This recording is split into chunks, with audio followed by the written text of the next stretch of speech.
સુરત ડિંડોલી પોલીસના પીઆઈ એચ.જે. સોલંકી દ્વારા વકીલ સાથે દાદાગીરી કરતો વિડીયો વાયરલ થયા બાદ વકીલ આલમમાં ભારે નારાજગી જોવા મળી, જેને પગલે સુરત કોર્ટના વકીલ મંડળે આ બાબતે સુરત શહેર પોલીસ કમિશનર કચેરી ખાતે આવેદનપત્ર પણ આપ્યું હતું.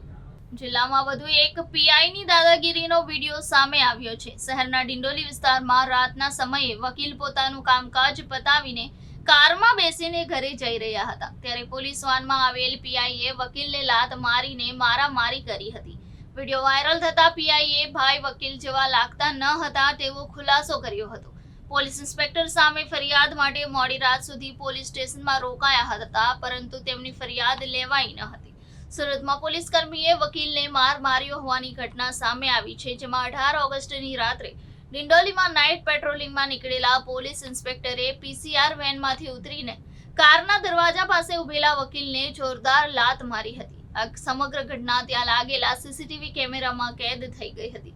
આ સમગ્ર ઘટના બાદ વકીલ હિરેન નાઈ સીધા પોલીસ ઇન્સ્પેક્ટર સામે ફરિયાદ કરવા માટે ગયા હતા, જો કે તેમની ફરિયાદ લેવામાં આવી ન હતી. પોલીસ દ્વારા માત્ર અરજી લેવામાં આવી હતી, તો બીજી બાજુ આ ઘટના બાદ અન્ય વકીલોમાં પણ ભારે રોષ ભભૂકી ઉઠ્યો છે. સુરત કોર્ટના વકીલ મંડળે આ બાબતે સુરત શહેર પોલીસ કમિશનર કચેરી ખાતે આવેદનપત્ર પણ આપ્યું છે અને પીઆઈ વિરુદ્ધ યોગ્ય કાર્યવાહી કરવા માટે અપીલ પણ કરી હતી. મારું નામ એડવોકેટ હિરેન નાઈ છે. મારો બનાવ 18 તારીખે રાતના મોડી રાત્રે 18 તારીખે મોડી રાત્રે હું મારી ઓફિસનું કામ પતાવીને મારા ઘરે જતો હતો. એ દરમિયાન પીઆઈ સાહેબ આવેલા હતા અને પીઆઈ સાહેબે મને એમ પૂછ્યું કે તમે શું કરો છો અહીંયા. તે સમયે મેં એમ કીધું કે સાહેબ હું એડવોકેટ છું અને મારું કામ પતાવીને હું ઘરે જાઉં છું. કયા પોલીસ સ્ટેશનના પીઆઈ હતા, શું નામ છે અને શું ગેરવર્તન કર્યું તમારી સાથે? પીઆઈ સાહેબનું નામ છે સોલંકી સાહેબ, ડિંડોલી પોલીસ સ્ટેશનના સેકન્ડ પીઆઈ છે અને મને એમને લાત મારીને મારું મોઢું દબાવ્યું છું, મા બેન સામેની ગાળો બોલી છે. શા માટે આવું એમણે કર્યું તમને કે સાહેબ એ તો મને પણ નથી ખબર કે એમને મારી સાથે શું કામ આ બધું કરેલું છે. અત્યારે શું રજૂઆત કરી?